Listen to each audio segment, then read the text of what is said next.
আমি আজকে ভীষণ খুশি কারণ আমি একজন নতুন বন্ধু বানিয়েছি। ইয়েস! আমি মেয়েটাকে লাস্ট ১ বছর ধরে দেখছি। আর আমরা একই মানে আমি ডিউক শাটলে যাওয়া আসা করি ল্যাব থেকে।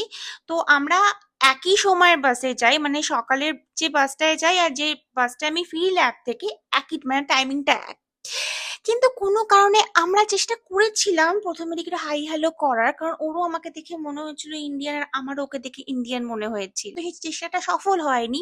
ফাইনালি বলে এটাই বলে না গডস প্ল্যান। ফাইনালি আমরা ১ বছর পরে রিকানেক্ট করেছি। রিকানেক্ট করা ঠিক ঠিক হবে না কারণ আমরা কখনো কানেক্টই করিনি সেভাবে।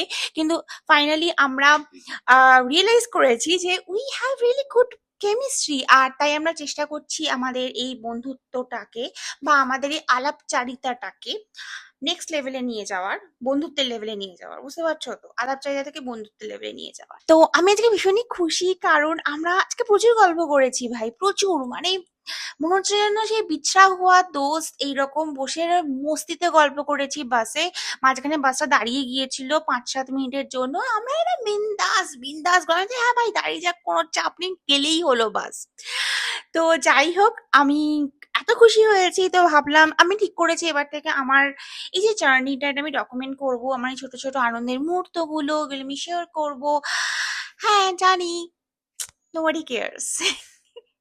কিন্তু কিন্তু আমি যখন বুড়ো হয়ে যাব তখন এগুলো আমার একটা স্মৃতি হয়ে থাকবে। Right, right. যে যত্ন নেবেন বা যত্ন নিও। আবার দেখা হবে পরের ভিডিওতে।